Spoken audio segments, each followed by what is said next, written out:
Kawan-kawan yang dirahmati oleh Allah sekalian, Nabi Isa dilahirkan di Bait Lam, berhampiran dengan Baitul Maqdis. Nabi Isa alaihissalam merupakan salah seorang daripada 5 Rasul Ulul Azmi.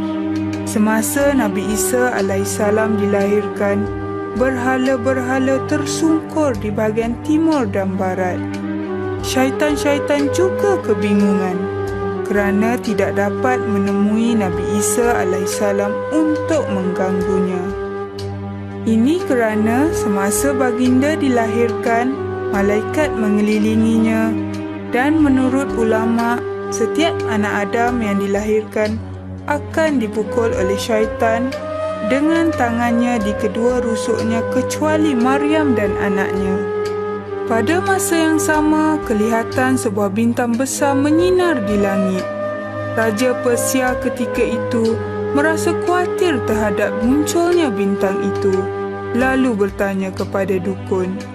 Jawapan yang diberikan oleh dukun ialah adanya orang besar yang lahir di bumi. Kemudian, sang raja mengirim utusan dengan membawa emas, mur, yakni tumbuh-tumbuhan yang harum baunya tetapi rasanya pahit, dan kemenyan sebagai persembahan kepada Nabi Isa alaihissalam.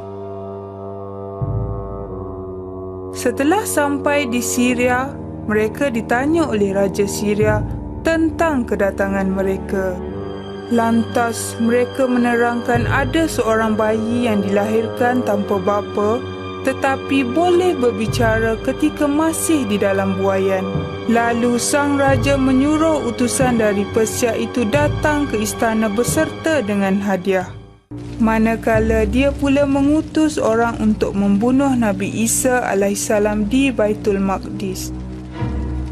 Ini bermakna Raja Syria merasakan dirinya tergugat dengan kelahiran Nabi Isa alaihissalam.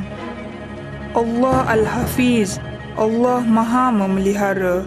Allah telah memelihara Nabi Isa alaihissalam dengan memberi ilham kepada ibunya Maryam bahawa utusan Raja Syria hanya datang untuk membunuh Nabi Isa alaihissalam. Lantas, Maryam membawa anaknya lari ke Mesir dan tinggal di sana sehingga umur Nabi Isa alaihissalam 12 tahun. Menurut ulama, dari kecil lagi Nabi Isa alaihissalam telah memperlihatkan mukjizat dan karamahnya. Semasa berusia 30 tahun, Nabi Isa alaihissalam telah menerima wahyu dari Allah. Baginda diangkat menjadi Rasul di Bukit Zaitun ketika sedang bersolat bersama-sama ibunya. Ketika baginda menerima wahyu, malaikat mengelilinginya, manakala malaikat Jibril pula memberi sebuah kitab Injil kepada baginda. Penurunan wahyu kepada Nabi Isa alaihissalam tepat pada masanya. Ini kerana pada ketika itu masyarakat Bani Israel telah menyeleweng dari ajaran yang sebenar. Mereka bebas melakukan sesuatu perkara tanpa mengira batasan halal ataupun haram.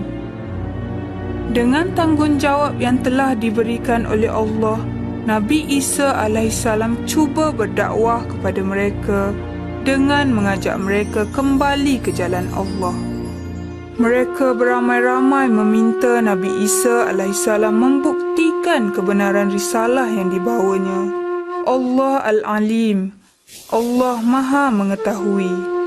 Allah telah membekalkan mukjizat kepada Nabi Isa alaihissalam. Mukjizat yang digunakan oleh Nabi Isa alaihissalam ialah yang pertama, membuat burung dari tanah dan meniupnya jadilah seekor burung yang sebenar. Yang kedua, dengan izin Allah, baginda dapat menyembuhkan orang buta sejak dari kelahirannya hingga dapat melihat semula. Yang ketiga, dengan izin Allah, baginda dapat menyembuhkan orang yang berpenyakit sopak. Yang keempat, baginda dapat menghidupkan orang mati dengan cara memanggil dan mengusapnya. Yang kelima, Dengan izin Allah, baginda boleh menceritakan apa yang mereka makan dan simpan di rumah. Berkatalah Nabi Isa alaihissalam kepada kaum Yahudi, "Sesungguhnya pada yang demikian itu adalah suatu tanda, yakni kebenaran kerasulanku bagimu, jika kamu bersungguh-sungguh beriman. Dan yakni, aku datang kepadamu membenarkan Taurat yang datang sebelumku, dan untuk menghalalkan bagimu sebahagian yang telah diharamkan untukmu. Dan aku datang kepadamu dengan membawa suatu tanda, yakni mukjizat daripada Tuhanmu. Kerana itu, bertakwalah kepada Allah dan taatlah kepadaku." Surah Ali Imran ayat 49 hingga 50. Namun kaum Yahudi masih tidak mahu mengakui kebesaran Allah, walaupun di hati mereka terdetik tentang kebenaran yang dibawa oleh Nabi Isa alaihissalam. Pemuka-pemuka agama dari bangsa Yahudi semakin cemburu dan dengki terhadap Nabi Isa alaihissalam kerana pengaruh mereka semakin berkurangan di kalangan bangsa mereka sendiri. Mereka cuba pula dengan menabur fitnah ke atas Nabi Isa alaihissalam dan cuba menghasut pihak penguasa supaya menghukum baginda. Mereka berjaya menghasut pihak berkuasa yang kononnya Nabi Isa alaihissalam dan pengikutnya mahu menggulingkan pemerintahan dan menjatuhkan raja yang sedang berkuasa. Maka tidak lama kemudian datanglah salah seorang pengikut Nabi Isa alaihissalam yang munafik, iaitu bernama Yahuda, kepada mereka semua. Yahuda berjaya membawa mereka semua ke tempat persembunyian Nabi Isa alaihissalam.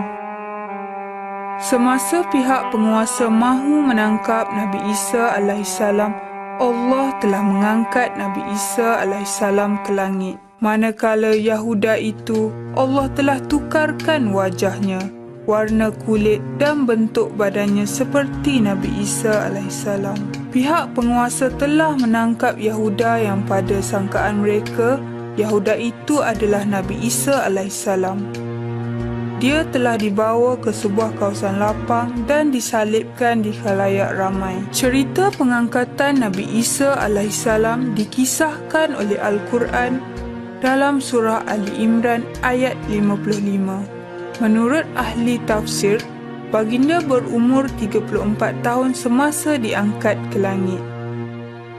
Diriwayatkan bahawa 6 tahun setelah Nabi Isa alaihissalam diangkat ke langit, ibunya Maryam wafat pada usia 50 tahun. Manakala sahabat-sahabat yang disebut Hawariyun pula menyebarkan ajaran Nabi Isa alaihissalam secara sembunyi-sembunyi. Disebabkan pada ketika itu, para penguasa-penguasa melakukan tindakan-tindakan kejam ke atas pendakwah dan pengikut agama-agama Allah. Sekian sahaja sirah Nabi Isa alaihissalam. Dan pengajaran yang boleh kita perolehi dari sirah ini ialah: yang pertama, kekuasaan Allah tiada batasannya, sehinggakan Dia mampu berbuat apa sahaja, termasuk mencipta Nabi Isa alaihissalam tanpa berbapa. Yang kedua, Allah Maha Berkuasa.